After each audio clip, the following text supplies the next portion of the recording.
الحمد لله حمدا كثيرا أولا وآخرا، والصلاة والسلام على حبيبه دائما وسرمدا. أما بعد، فأعوذ بالله من الشيطان الرجيم. بسم الله الرحمن الرحيم. الحمد لله رب العالمين الرحمن الرحيم مالك يوم الدين. صدق اللہ العظیم وصدق رسولہ النبی الکریم.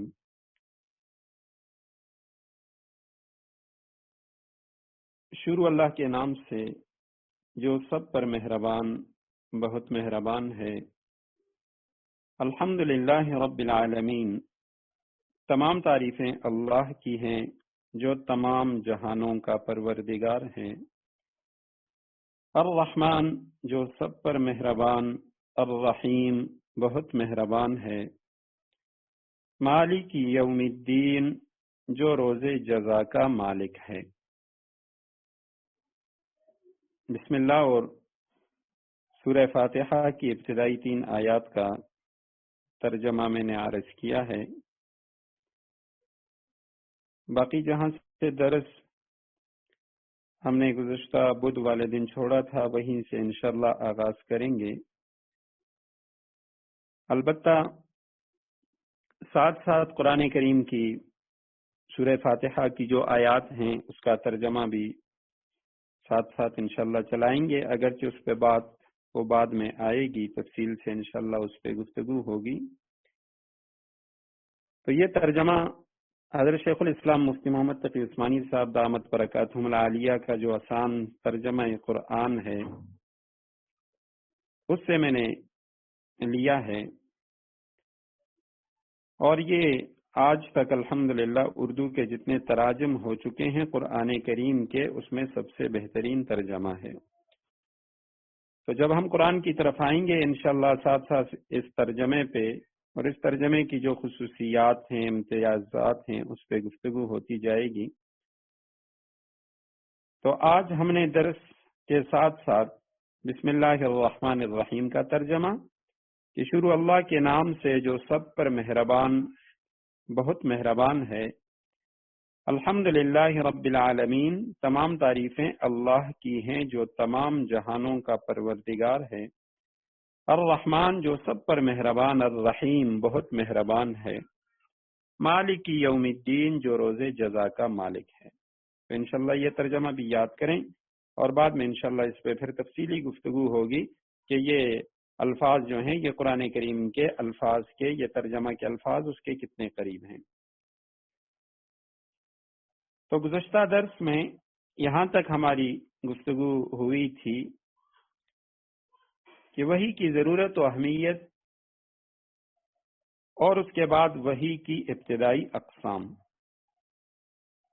قرآن کریم کی سورہ شورى کی آیت نمبر 51 کے حوالے سے وحی کی ابتدائی 3 اقسام بیان ہوئی تھیں. آیت کریمہ میں اللہ سبحانہ وتعالی فرماتے ہیں: ما کان لبشر ان یکلمہ اللہ الا وحیا او من وراء حجاب او یرسل رسولا فیوحی باذنہ ما یشاء. آیت کریمہ میں اللہ فرماتے ہیں کہ کسی انسان کے لیے یہ جائز نہیں، کسی انسان کے یہ شایان شان نہیں کہ اللہ سبحانہ وتعالی اس کے ساتھ گفتگو فرمائیں، سوائے اس کے الا وحیا، کہ وہ وحی قلبی ہو. جیسے میں نے عرض کیا تھا کہ انبیاء کرام کے جو خواب ہوتے ہیں دل میں کوئی بات ڈالی جائے.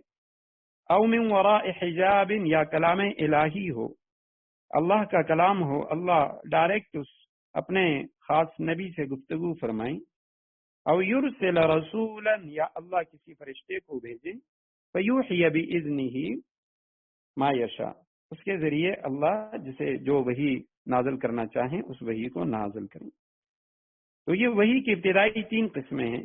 پہلی وحی کا نام وحی قلبی ہے کہ دل میں کوئی بات ڈالی جائے، اور دوسری وحی کلام الہی ہے جیسے اللہ نے حضرت موسیٰ علیہ السلام سے کلام فرمایا، یا تیسری وحی ملکی ہے، فرشتے کے ذریعے اللہ سبحانہ وتعالی کسی سے ہم کلامی کرتے ہیں.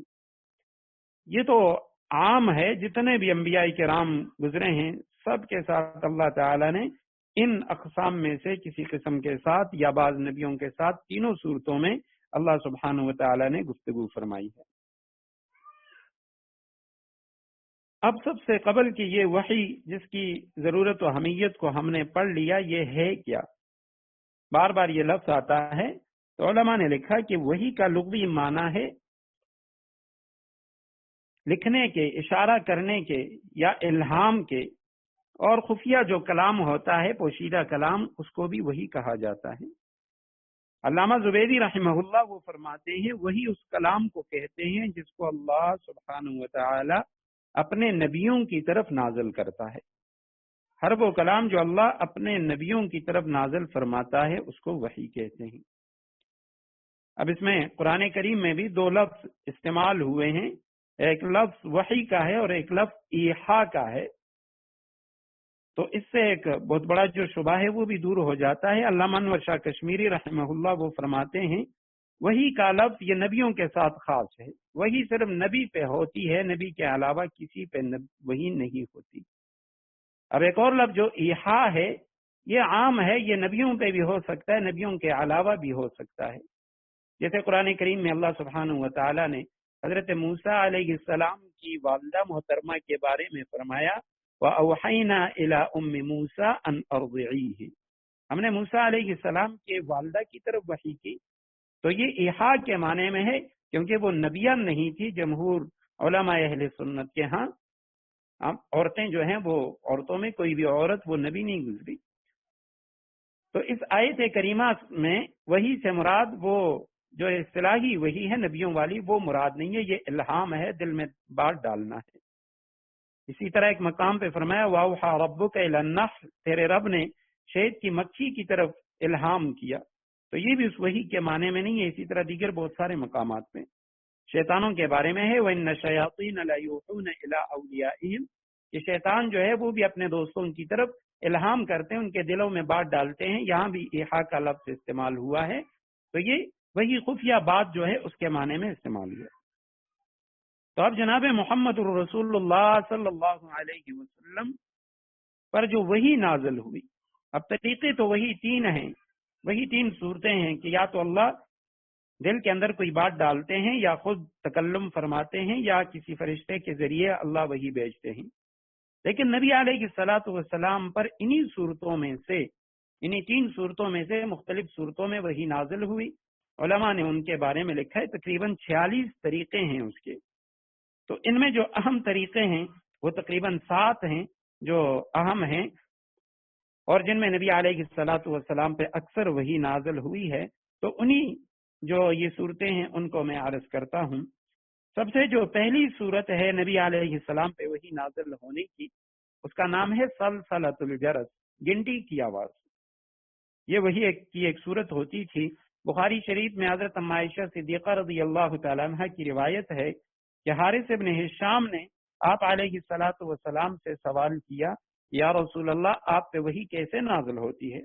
آپ علیہ الصلوۃ والسلام نے فرمایا کہ کبھی تو مجھے گھنٹی کی سی آواز سنائی دیتی ہے، اور وہ اشدہ علیہ، یہ وحی کی جتنی بھی صورتیں ہیں ان میں سب سے زیادہ سخت صورت مجھ پہ ہوتی تھی۔ اس صورت میں یعنی نبی علیہ الصلوۃ والسلام کو بہت زیادہ مشقت اٹھانا پڑتی تھی۔ حضرت عائشہ صدیقہ رضی اللہ تعالیٰ عنہ فرماتی ہیں کہ وحی کی یہ جو صورت ہے گھنٹی والی، جس میں گھنٹی کی سی آواز نبی علیہ الصلوۃ والسلام محسوس فرمایا کرتے تھے، اور اسی کے دوران فرماتے ہیں کہ فرشتہ وہ میرے پاس وحی لاتا اور میں اس کو یاد کر لیا کرتا تھا۔ حضرت عائشہ صدیقہ فرماتی ہیں کہ سخت سردی میں جب نبی علیہ السلام پہ یہ وحی نازل ہوتی تو آپ علیہ السلام کی پیشانی مبارک وہ پسینے سے شرابور ہو جاتی۔ ایک روایت میں فرمایا کہ چہرہ انور کھجور کی شاخ کی طرح زرد، چہرہ انور کھجور کے شاخ کی طرح زرد پڑ جاتا، اور آپ علیہ الصلوۃ والسلام کے دانت مبارک وہ سامنے والے دانت وہ کپکپانا شروع کر دیتے، دانت بجنا شروع ہو جاتے، یعنی آپ علیہ الصلوۃ والسلام کو اتنی مشقت ہوتی اور سردی لگنا شروع ہو جاتی۔ تو یہ وحی کی پہلی صورت ہے کہ جس میں مسلسل گھنٹی کی سی آواز ہے۔ اب علماء نے اس میں بھی لکھا ہے کہ یہ گھنٹی کی آواز سے کیا مراد ہے، تو علامہ ابن عربی رحمہ اللہ وہ فرماتے ہیں کہ جیسے گنٹی کی آواز تسلسل کے ساتھ ہوتی ہے، وہ ٹوٹتی نہیں ہے، اسی طرح یہ جو وحی ہے یہ ٹوٹتی نہیں تھی، مسلسل ہوتی تھی۔ دوسری وحی یہ جو گنٹی کی آواز ہوتی ہے وہ اس میں سمت کا تعین کرنا وہ مشکل ہو جاتا ہے کہ یہ کس جانب سے یہ آواز آ رہی ہے۔ تو اسی طرح وہی جب نبی علیہ السلام پہ آتی تو فرماتے ہیں اس میں جانب کا پتہ نہیں چلتا تھا کہ یہ آواز کس جانب سے آ رہی ہے۔ وہی کی دوسری جو صورت ہے وہ ہے تمثل ملک، فرشتے کا آنا۔ وہ فرشتہ بھی ایسی کہ انسانی شکل میں آ جاتا نبی علیہ السلام کے پاس، اور روایات میں آتا ہے کہ اکثر حضرت جبریل علیہ السلام حضرت دحیہ بن خلیفہ کلبی رضی اللہ تعالیٰ عنہ کی صورت میں حضرت جبریل آیا کرتے تھے۔ تو یہ دوسری صورت ہے کہ فرشتہ انسانی شکل میں آئے۔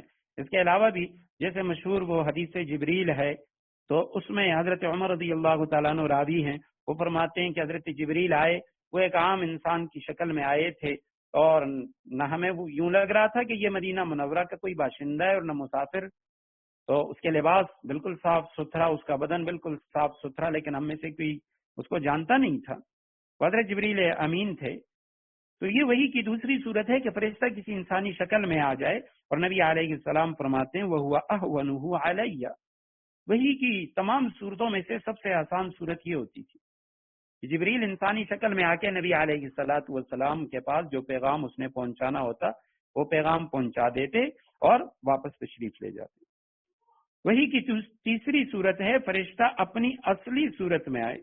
جبریل امین نبی علیہ السلام کے پاس اپنی اصل صورت میں آئے، اور ایسا آپ علیہ السلام کی تمام عمر میں 3 بار ہوا۔ نمبر 1، جب آپ علیہ السلام آپ علیہ السلام نے جبریل امین کو دیکھنے کی خواہش کا اظہار کیا۔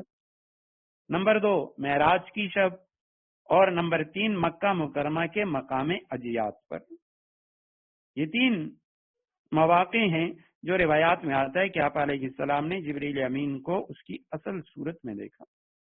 وہی کی چوتھی صورت ہے رؤیا صادقہ، سچے خواب۔ حضرت عائشہ صدیقہ رضی اللہ تعالیٰ عنہ ہی کی روایت ہے بخاری شریف میں کہ آپ علیہ السلام کو نزول قرآن سے قبل سچے خواب نظر آیا کرتے تھے۔ جیسے آپ علیہ السلام خواب میں دیکھتے اسی طرح دن کو ہو جاتا۔ مدینہ منورہ میں آپ علیہ السلام پر جب ایک یہودی نے جادو کیا تھا تو آپ علیہ السلام کو اس کا جو توڑ تھا وہ بھی خواب کے ذریعے دیا گیا تھا۔ تو یہ بھی وہی ہے۔ اور 5ویں صورت وہ کلام الہی ہے کہ براہ راست اللہ سبحانہ و تعالی آپ علیہ السلام سے ہم کلام ہوئے، اور ایسا آپ علیہ السلام کی عمر مبارک میں 2 مرتبہ ہوا۔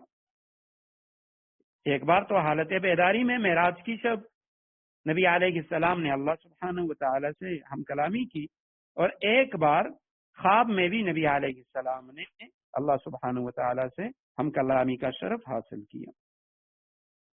6ٹھی صورت جو ہے وہی کہ اس کو نفس سرو کہتے ہیں۔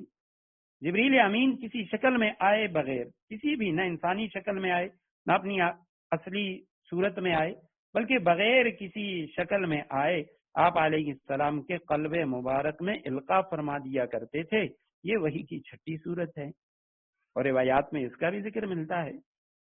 7ویں صورت جو مسند احمد کی روایت میں ہے کہ ابتداً 3 سال آپ علیہ السلام پر حضرت اسرافیل علیہ السلام وہی لایا کرتے تھے۔ اب بہت سارے جو محدثین کرام ہیں انہوں نے اس کو نقل کیا ہے، مفسرین کرام نے نقل کیا ہے۔ شیخ الاسلام مفتی محمد تقی عثمانی صاحب علوم القرآن اپنی کتاب میں فرماتے ہیں کہ یہ اسرافیل علیہ السلام کی وحی اگرچہ صحیح روایت سے ثابت ہے، لیکن ان کے ذریعے قرآن نازل نہیں کیا گیا، یہ عام وحی تھی۔ قرآن کا جو نزول ہے یہ صرف اور صرف حضرت جبریل امین کے ذریعے ہوا، کیونکہ قرآن کریم میں اس کی صراحت ہے، نزل بہ الروح الامین۔ اب اس کے بعد یہ جو وحی کی 7 صورتیں، اہم جو صورتیں تھیں کہ نبی علیہ السلام پر ان صورتوں میں سے کسی ایک صورت میں وحی نازل ہوا کرتی تھی۔ اب وحی کی 2 بڑی قسمیں ہیں۔ ایک کو وحی مطلوع کہا جاتا ہے، میم تا لام واو، مطلوع تلاوت سے ہے، اور ایک کو وحی غیر مطلوع کہا جاتا ہے۔ وحی مطلوع یعنی وہ وحی جس کی تلاوت کی جاتی ہے، جیسے قرآن مجید ہے۔ وحی غیر مطلوع جس کی تلاوت نہیں کی جاتی. یہ حدیث ہے نبی علیہ السلام کی، جتنی حدیث مبارکہ ہیں یہ بھی وہی ہے. اب وہی مطلوب جو ہے قرآن کریم، اس کے الفاظ و معانی دونوں کا نزول اللہ سبحانہ و تعالیٰ کی طرف سے ہوتا ہے. الفاظ بھی اللہ سبحانہ و تعالیٰ کے ہیں اور معانی جو ہیں یہ بھی اللہ سبحانہ و تعالیٰ کی طرف سے ہیں. وہی غیر مطلوب جو احادیث ہیں اس میں صرف معانی اور مفہوم اللہ سبحانہ و تعالیٰ کی طرف سے ہوتا ہے، الفاظ آپ علیہ الصلاۃ والسلام کے ہوتے ہیں. اب نبی علیہ الصلاۃ والسلام کے دل مبارک پہ، قلب مبارک پہ الفاظ و مفاہیم کی وحی کی جاتی ہے. آپ علیہ السلام کو اس وحی کو نبی علیہ السلام اپنے الفاظ کا جامہ پہنا دیتے ہیں. تو یہ حدیث ہے، اور جیسے قرآن یہ وحی ہے اسی طرح حدیث یہ بھی وحی ہے. فرق صرف یہی ہے کہ قرآن کے الفاظ و معانی دونوں وحی ہیں اور حدیث کے صرف معانی وحی ہیں، الفاظ جناب محمد الرسول اللہ صلی اللہ علیہ وسلم کے ہیں. اب اس کے بعد ایک اور چیز کہ یہ جو نبی علیہ الصلاۃ والسلام پہ وحی نازل ہوئی، تو یہ وحی کا نزول یہ تو ہم نے سن لیا کہ 7 طریقوں سے ہوا جو اہم طریقے تھے، لیکن سب سے پہلی وحی کب ہوئی، آخری وحی کب ہوئی، اور کل کتنی وحی نبی علیہ السلام پر ہوئی. تو جیسا کہ ہم سب جانتے ہیں قرآن کریم کا نزول 2 بار ہوا ہے.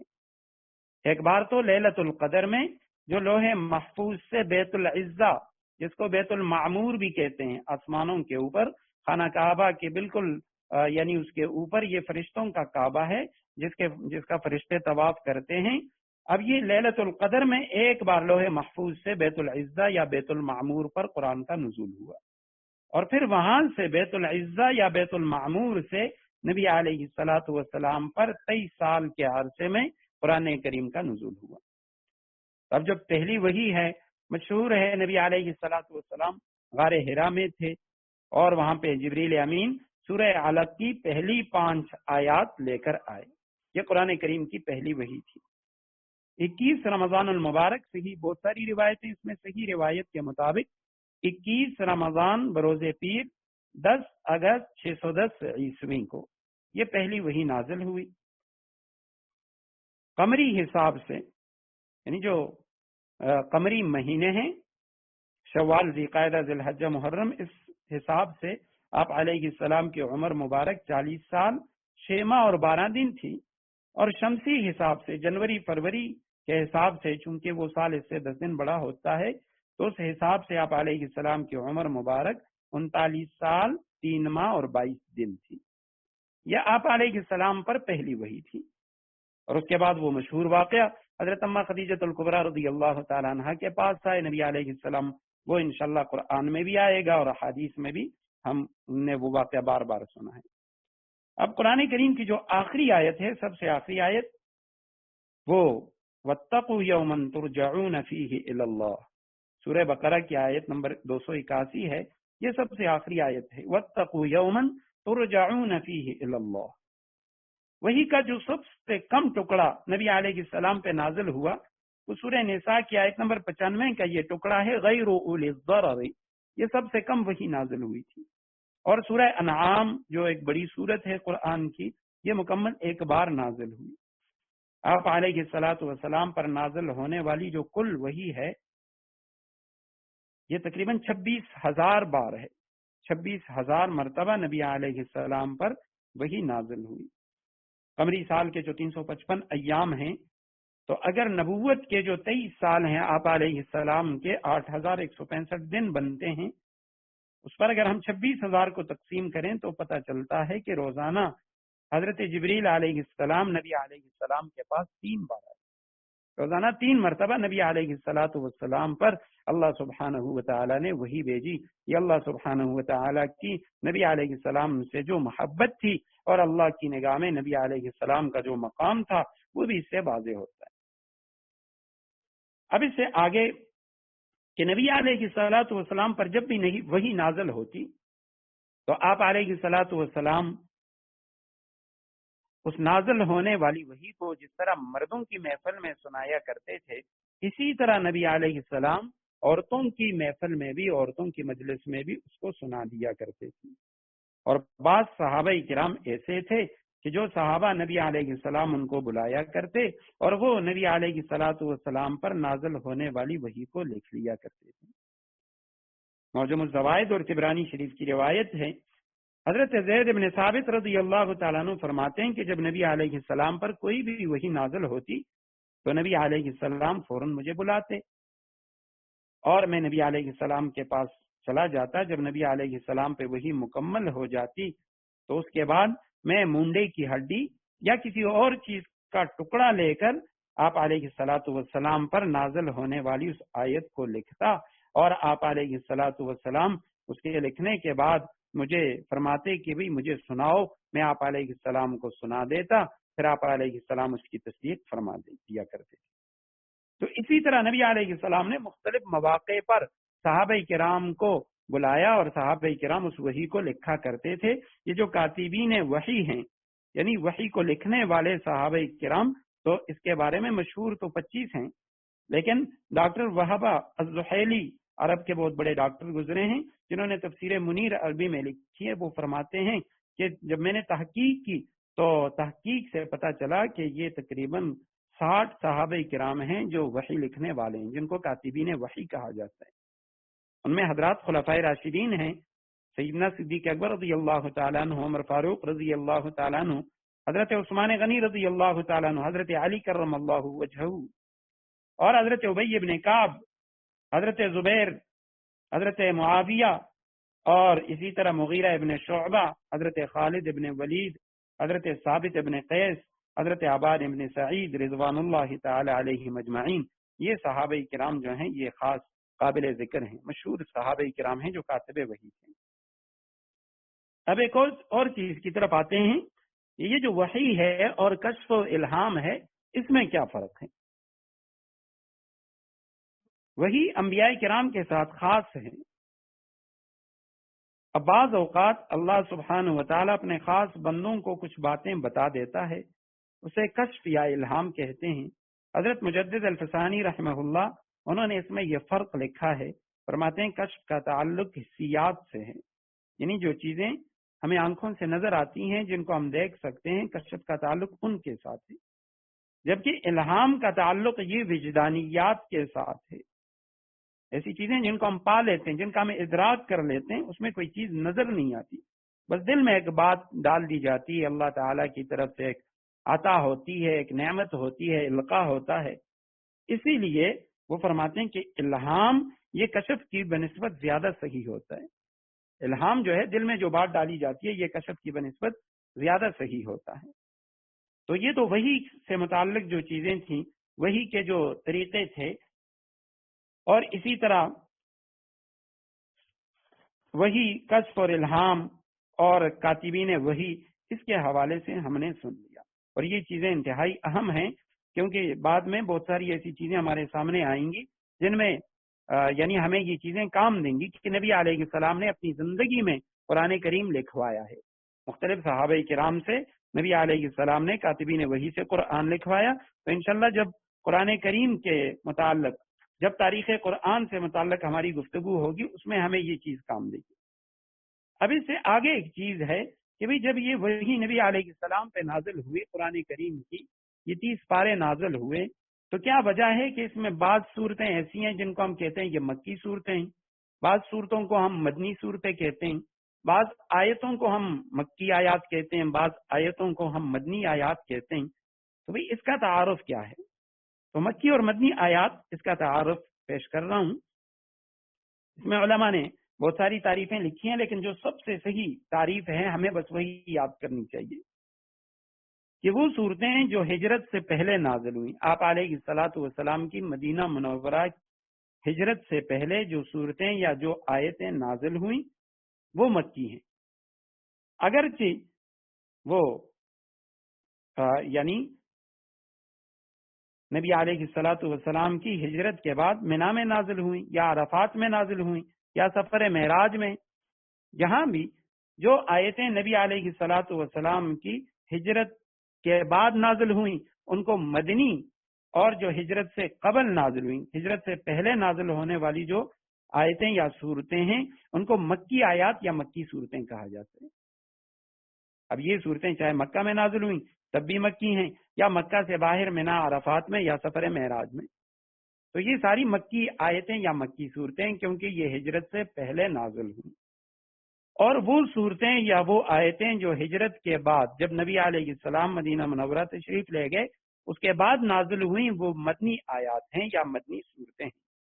اگرچہ ان صورتوں کا نزول مکہ میں ہوا، یعنی ہجرت کے بعد نبی علیہ السلام مکہ تشریف لائے فتح مکہ کے موقع پر یا صلح حدیبیہ کے موقع پر یا اس کے علاوہ حجۃ الوداع میں، تو جب بھی یہ صورتیں نازل ہوئیں یہ چونکہ ہجرت کے بعد ہیں اس لیے ان کو مدنی صورتیں کہا جاتا ہے۔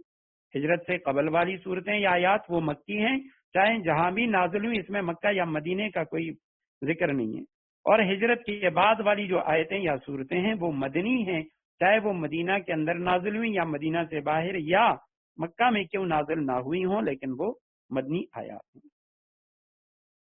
تو اسی وجہ سے قرآن کریم میں ایک آیت ہے ان اللہ یأمرکم ان تؤدوا الامانات الی اہلہا، یہ مکہ میں نازل ہوئی لیکن چونکہ ہجرت کے بعد ہے تو اس لیے علماء نے لکھا کہ یہ آیت کریمہ مدنی ہے۔ اب قرآن کریم میں یہ جو صورتیں ہیں تو بعض اوقات چلیں آیتوں کا تو ہمیں پتہ چل گیا کہ بھئی جو آیتیں ہجرت سے پہلے ہیں وہ مکی ہیں، جو ہجرت کے بعد ہیں وہ مدنی ہیں، لیکن بہت ساری صورتیں ایسی ہیں اس کا کچھ حصہ مکہ میں نازل ہوا، کچھ حصہ مدینہ میں نازل ہوا، تو اب ان میں یہ حکم کیسے لگایا گیا؟ تو علماء فرماتے ہیں کہ جو صورتیں مکمل مکہ میں ہیں وہ تو ہیں ہی مکی، جیسے سورہ مدثر ہے۔ جو صورتیں مکمل مدینہ میں نازل ہوئیں وہ مدنی ہیں، جیسے سورہ آل عمران۔ اور جن صورتوں کا اکثر حصہ مکی ہے، زیادہ تر حصہ زیادہ تر آیات وہ مکہ میں نازل ہوئی یعنی ہجرت سے پہلی ہیں تو وہ مکی ہیں، اور اگر زیادہ تر حصہ وہ ہجرت کے بعد نازل ہوئے اگرچہ اس میں مکی آیات بھی ہیں لیکن اس صورت پہ مدنی ہونے کا حکم لگایا گیا۔ یا تیسری صورت علماء نے لکھی ہے جن صورتوں کی ابتدائی آیات مکی ہوں، جن صورتوں میں شروع کی آیتیں مکی ہیں تو ان کو مکی کہا جاتا ہے، اور جن صورتوں کے شروع میں آیتیں مدنی ہیں تو ان کو مدنی کہا جاتا ہے۔ اب قرآن کریم اس کی جو 6236 آیات ہیں تو اس میں اگر بغیر ترجمہ کے اگر ہم غور و فکر کریں تو ہمیں کیسے پتہ چل جا سکتا ہے کہ یہ مکی آیت ہے یا یہ مدنی آیت ہے؟ ان کی پہچان تو علماء نے لکھا ہے، اس کی بہت آسان پہچان ہے کہ آیتیں جو ہیں مکی آیتیں ان کی اپنی خصوصیات ہیں، جو مدنی آیتیں ہیں ان کی اپنی خصوصیات ہیں۔ ایک تو علماء نے قاعدہ کلیہ لکھا ہے کہ یہ ایسا قاعدہ ہے کہ قرآن کریم میں کسی بھی جگہ اس قاعدے کے کوئی خلاف نہیں ہوا، یعنی ہر وہ صورت کہ جس میں لفظ کلا ہرگز نہیں، کلا کا لفظ جس کے معنی ہے ہرگز نہیں یہ آیا ہے تو یہ جو صورت ہے یہ مکی کی صورت ہے۔ اور یہ لفظ کلا قرآن کریم کی 15 صورتوں میں 33 بار استعمال ہوا ہے، اور یہ تقریباً ساری کی ساری جو صورتیں ہیں یہ قرآن کریم کے آخری نصف حصے میں ہیں۔ کلا اذا بلغت التراقی کلا بل ران علی قلوبہم کلا سیعلمون، یہ جہاں کہیں بھی آیا ہوا ہے تو یہ وہ صورت ہے کہ جس میں لفظ کلا آیا ہے، یہ مکی صورت ہے۔ نمبر 2، ہر وہ صورت جس میں سجدہ ہے یہ مکی صورت ہے۔ قرآن کریم میں کل 14 سجدے ہیں، تو یہ جتنے بھی سجدے ہیں امام اعظم ابو حنیفہ رحمہ اللہ کے نزدیک تو یہ سارے کے سارے سجدے جن جن صورتوں میں ہیں یہ تمام صورتیں مکی ہیں۔ اور مدنی جو صورتیں ہیں، ہر وہ صورت جس میں جہاد کی اجازت ہے، جہاد کا ذکر ہے، جہاد کے احکامات ہیں، یہ مدنی صورتیں ہیں۔ یا ہر وہ صورت جس میں منافقین کا ذکر ہے، یہ بھی مدنی ہے، کیونکہ مکہ میں تو یا مشرک تھے یا مسلمان، مدینہ منورہ میں وہاں پہ پھر جو بہت سارے یہودی قبائل تھے، بہت سارے لوگ جنہوں نے اسلام کو قبول کیا لیکن وہ دل سے مسلمان نہیں تھے، ایسے لوگ منافق کہلائے، تو یہ صرف مدینہ میں تھے۔ یہ تو قاعدہ کلیہ تھا کہ جس صورت میں لفظ کلا ہے یا جس صورت میں سجدہ ہے تو یعنی یہ سجدہ تلاوت تو یہ مکی ہے، اور جس صورت میں جہاد کا ذکر ہے یا منافقین کا ذکر ہے یا جہاد کے احکام ہیں یہ مدنی ہے۔ اب کچھ چیزیں ایسی ہیں، قاعدے ایسے ہیں جو عمومی اور اکثری ہیں، اکثر و بیشتر ایسا ہی ہوتا ہے، لیکن کبھی اس کے خلاف بھی ہو جاتا ہے۔ تو جو مکی صورتیں ہیں اس میں اکثر یا ایھا الناس کا لفظ استعمال ہوا ہے، اے لوگو۔ یہ لفظ جن جن صورتوں میں ہے، جن جن آیتوں میں ہے، یہ آیتیں مکی ہیں، اور یا ایھا الذین آمنوا جن صورتوں یا آیتوں میں ہے، یہ مدنی آیتیں یا مدنی صورتیں ہیں۔ نمبر 2، جو مکی آیات ہیں اور مکی صورتیں ہیں یہ چھوٹی چھوٹی ہیں، مختصر ہیں، جبکہ مدنی آیات اور مدنی جو صورتیں ہیں وہ طویل ہیں اور مفصل ہیں، لمبی ہیں اور تفصیلی ہیں۔ اسی طرح مکی جو صورتیں ہیں ان میں زیادہ تر توحید کا ذکر ہے، رسالت کا ذکر ہے، آخرت کے اس بات کا ذکر ہے، قیامت کا ذکر، اور جبکہ اس کے مقابلے میں جو مدنی صورتیں ہیں ان میں جو معاشرتی قوانین ہیں، تمدنی قوانین ہیں، خاندانی قوانین ہیں، جہاد و قتال ہیں، اس کا ذکر ہے۔ اسی طرح جو مکی صورتیں ہیں اس میں مقابلہ بت پرستوں کے ساتھ ہے، اور مدنی جو صورتیں اس میں اہل کتاب کے ساتھ، منافقین کے ساتھ۔ تو وہی بات جہاں پہ مخاطب مشرکین ہیں تو پتہ چلتا ہے کہ یہ آیت کریمہ مکہ کی ہے، یہ صورت مکہ کی ہے، اور جہاں پہ مخاطب اہل کتاب ہیں، یہود و نصارہ یا منافقین ہیں، تو پتہ چلتا ہے کہ یہ صورت جو ہے یہ ہجرت کے بعد نازل ہوئی اور یہ مدنی صورت ہے۔ اسی طرح مکی صورتوں کا انداز بیاں وہ اس میں یعنی اعجاز بہت زیادہ ہے، قرآنی اعجاز، اور ان صورتوں کا جو انداز ہے وہ بڑا عالیشاں ہے، پرشکوہ ہے۔ اس میں استعارات، تشبیہات، تمثیلیں یہ زیادہ استعمال ہوئی ہیں، جبکہ مدنی جو صورتیں ہیں ان کا انداز وہ سادہ ہے۔ تو یہ مکی اور مدنی صورتوں کو یا مکی اور مدنی جو آیات تھیں ان کی پہچان کے حوالے سے یہ بات میں نے عرض کی۔ اب اس کے آگے ایک اور چیز جس کے بارے میں جاننا وہ بھی انتہائی ضروری ہے، اور قرآن کریم میں اکثر جگہوں پہ جب بھی کسی آیت کا بیان آتا ہے تو مفسرین کرام وہ فرماتے ہیں کہ بھئی آیت کریمہ کا شان نزول یہ ہے، آیت کریمہ کا سبب نزول یہ ہے۔ تو یہ جو چیز ہے یہ بھی انتہائی اہم اور لازمی ہے کہ بھئی یہ شان نزول یا سبب نزول اس کو ہم پہچان لیں۔ اس کا مطلب یہ ہوتا ہے کیونکہ قرآن کریم میں بہت ساری ایسی آیتیں ہیں کہ جب تک آپ اس کا شان نزول اس کو نہیں پہچانیں گے، شان نزول کو نہیں پڑھیں گے، آپ آیت کریمہ کے مطلب کو نہیں پہنچ سکتے۔ یہ بھی اس آیت میں اللہ سبحانہ و تعالیٰ کیا فرمانا چاہتے ہیں، آیت کریمہ میں کس چیز کا ذکر ہے۔ اب قرآن کریم میں بہت ساری آیات ہیں جن کا شان نزول علماء نے لکھا ہے، اس پہ الگ کتابیں لکھی ہیں بہت سارے علماء نے۔ تو شان نزول کہا جاتا ہے آیت کریمہ جس موقع پہ نازل ہوئی اس کا جو پس منظر تھا وہ کیا تھا۔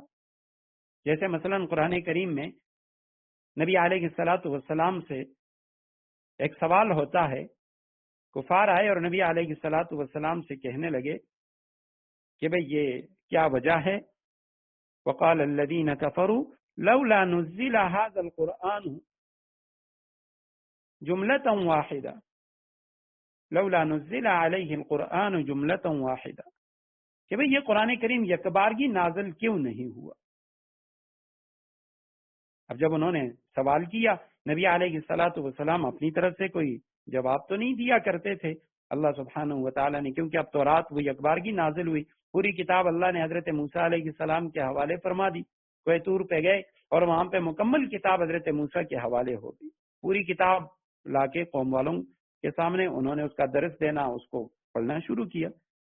اب کیا وجہ ہے کہ نبی علیہ السلام پہ یہ کتاب ایسی نازل نہیں ہوئی، تو فوراً اب قرآن کریم جو ہے اس کی یہ آیت کریمہ نازل ہوئی کہ بھئی نبی علیہ الصلاۃ والسلام کی دل کی تسلی کے لیے کذالک لنثبت بہ فؤادک ورتلناہ ترتیلا، ہم نے اس لیے ایسا نہیں کیا۔ موسیٰ علیہ الصلاۃ والسلام وہ امی نہیں تھے، علماء نے لکھا وہ لکھنا پڑھنا جانتے تھے، آپ علیہ السلام کو اگر پوری کتاب یکبارگی ملتی، آپ علیہ الصلاۃ والسلام امی تھے، آپ علیہ الصلاۃ والسلام پوری اس کتاب کو اس طریقے سے ضبط نہیں کیا کر سکتے تھے، یا چونکہ قرآن کریم کا تدریجی نزول ہے۔ اب قرآن کریم کا یہ بھی ایک اعجاز ہے کہ قرآن کریم نے فوراً کسی حکم کو نازل نہیں کیا، بلکہ تدریجاً احکامات نازل ہوئے، جیسے شراب کی حرمت ہے تو اس کے اندر درجہ بدرجہ سختی ہوتی گئی اور آخرکار شراب کو حرام قرار دیا۔ تو اسی طرح جتنی بھی آیات ہیں، اب قرآن کریم میں ایک آیت کریمہ ہے سورہ بقرہ میں کہ بھئی جو مشرک عورتیں ہیں ان سے نکاح نہ کرو، وَلَا تَنْكِحُوا الْمُشْرِكَاتِ حَتَّى يُؤْمِنْ وَلَأَمَةٌ مُؤْمِنَةٌ خَيْرٌ مِّن مُشْرِكَةٍ، کہ بھی ایک مسلمان لونڈی وہ کافر مشرک عورت سے بہتر ہے۔ اب یہ ہجرت کے بعد نازل ہوئی، نبی علیہ الصلوۃ والسلام کے صحابی ہیں حضرت مرشد رضی اللہ تعالیٰ عنہ، مکہ گئے تھے، وہاں پہ ہجرت سے قبل اسلام لانے سے پہلے کسی عورت کے ساتھ ان کی شناسائی تھی، تو جب یہ اسلام انہوں نے قبول کیا، مدینہ چلے گئے، اس کے بعد کسی کام سے مکہ گئے، اس عورت نے دوبارہ گناہ کی دعوت دی تو انہوں نے انکار کر دیا، اور ساتھ ہی انہوں نے فرمایا کہ میں نبی علیہ الصلوۃ والسلام سے پوچھوں گا اور میں آپ سے نکاح کر لوں گا۔ تو جب نبی علیہ السلام کے پاس آئے تو یہ آیت کریمہ نازل ہوئی۔ تو آیت کریمہ کے نازل ہونے کا جو پس منظر ہوتا ہے، جس واقعے میں یہ آیت نازل ہوئی تو اس کو کہا جاتا ہے شان نزول یا سبب نزول کی۔ اس آیت کا شان نزول یہ ہے، اور اس آیت کا جو سبب نزول ہے وہ یہ ہے۔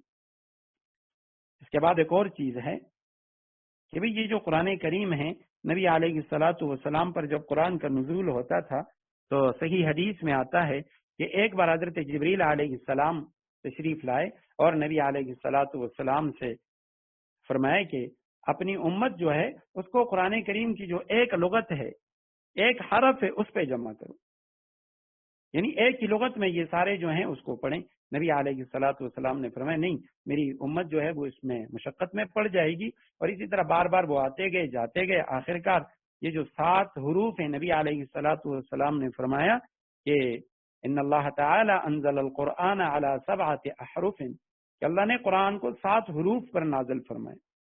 یہ جو قرآن کریم کے 7 حروف ہیں جن پر قرآن نازل ہوا، تو اس میں علماء نے لکھا ہے اس سے مراد کہ قرآن کریم میں چونکہ اس وقت تو زبر زیر پیش یہ نہیں لگائے گئے تھے، تو بعض اوقات ایک لفظ کو، ایک حرف کو دوسرے حرف کے ساتھ تبدیل کر لیا کرتے تھے۔ اس میں معنی میں زیادہ کوئی تبدیلی واقع نہیں ہوتی تھی، لیکن چونکہ عربوں کے الگ الگ لہجے تھے، الگ الگ ان کا وہ تلفظ تھا، تو اس وجہ سے جس اس میں ان کے لیے آسانی تھی، لہجے میں آسانی تھی، وہ اسی کے مطابق اس کو پڑھا کرتے تھے۔ کسی جگہ میں وہ جو کھڑی زبر ہے یا جمع ہے، واحد ہے، تو اس میں واحد جمع اس میں اختیار دیا گیا تھا۔ یہ مختلف مقامات قرآن کریم میں مفسرین کرام نے اس کی نشاندہی فرمائی ہے۔ وَتَمَّتْ كَلِمَةُ رَبِّكَ كَلِمَاتُ رَبِّكَ، بعض صحابہ کلمۃ ربک پڑھا کرتے تھے، بعض کلمات ربک پڑھا کرتے تھے۔ تو یہ 7 مختلف وہ ہیں۔ بعض جگہوں میں ایسا ہے کہ کوئی لفظ تقدیم و تاخیر ہے، آگے پیچھے ہے۔ تو یہ 7 احرف جو ہیں یہ آج بھی ہیں، اور آج تک یہ جو مختلف قراتیں ہیں جو علماء کرام نے لکھی ہیں، تو یہ آج تک جو ہیں یہ چل رہی ہیں۔ البتہ کچھ چیزیں نبی علیہ الصلوۃ والسلام کے دور میں ایسی تھیں جو ابتدان تھیں، لیکن بعد میں صحابہ کرام کے دور میں صحابہ کرام نے ایک ہی لغت پہ تمام لوگوں کو جمع کیا۔ اب یہ نبی علیہ الصلوۃ والسلام کے دور میں جو مختلف لغات تھیں، تو چونکہ نبی علیہ السلام نے اجازت دی تھی تو اس وجہ سے بعد میں اختلافات بڑھنے لگے۔ حضرت عثمان غنی رضی اللہ تعالیٰ عنہ کے دور میں حضرت عثمان نے تمام لوگوں کو لغت قریش پہ جمع فرمایا تھا۔ تو اب یہ لغت قریش اور دیگر جو لہجے تھے، دیگر جو لغتیں تھیں، ان میں ان چیزوں میں تھوڑی سی نوعیت کا اختلاف تھا۔ مثلا قریش ہیں وہ حتیٰ کا لفظ استعمال کیا کرتے تھے، جب تک، جس کا معنی ہے حتیٰ، جب تک۔ اب بنی حذیل اور بنی ثقیف جو ہیں وہ حتیٰ کا لفظ استعمال کرتے تھے، اس کے لیے حتیٰ اور حتیٰ، ہا اور حمزہ۔ تو بنی اسد جو ہیں وہ یہ مضارع میں حروف عتین ہوتے ہیں، الف تا یا نون، اس کو مکسور پڑھا کرتے تھے۔ جیسے قرآن میں یعلمون کا لفظ ہم پڑھتے ہیں تعلمون، وہ یعلمون اور تعلمون پڑھا کرتے تھے۔ شروع میں اس کی بھی اجازت نبی علیہ السلام نے دی تھی۔ قریش والے جو ہیں وہ مفتوح پڑھا کرتے تھے تعلمون یعلمون۔ تو یہ جو 7 احرف ہیں وہ تو آج بھی باقی ہیں، لیکن یہ جو باقی لغتیں تھیں، لغت کا جو اختلاف تھا، یہ حضرت عثمان غنی رضی اللہ تعالیٰ عنہ کے دور میں حضرت عثمان غنی رضی اللہ تعالیٰ عنہ نے تمام لوگوں کو ایک لغت پہ جمع فرما دیا۔ تو اب اس کے بعد انشاءاللہ ہمارا کل کا جو درس ہوگا تو اس میں یہ حفاظت قرآن اور قرآن کریم کے جو مختلف ادوار ہیں جن میں قرآن کریم کو جمع کیا گیا، نبی علیہ السلام کا دور، صدیق اکبر رضی اللہ تعالیٰ عنہ کا دور اور حضرت عثمان غنی رضی اللہ تعالیٰ عنہ کا دور، اور اس کے بعد انشاءاللہ قرآن کریم کی طرف آئیں گے۔ نبی علیہ الصلوۃ والسلام کی ایک بہترین دعا جس پہ آج کے درس کا اختتام کرتے ہیں، آپ علیہ الصلوۃ والسلام دعا فرمایا کرتے تھے، اللہم انی عبدک وابن عبدک وابن امتک ناصیتی بیدک ماض فی حکمک عدل فی قضاؤک اسألک بکل اسم هو سمیت به نفسک او انزلته فی کتابک او علمته احدا من خلقک او استاثرت به نفسك في علم الغيب عندك ان تجعل القرآن العظيم ربيع قلبي وجلاء حزني وذهاب همي وغمي، واخر دعوانا ان الحمد لله رب العالمين۔ جزاک اللہ۔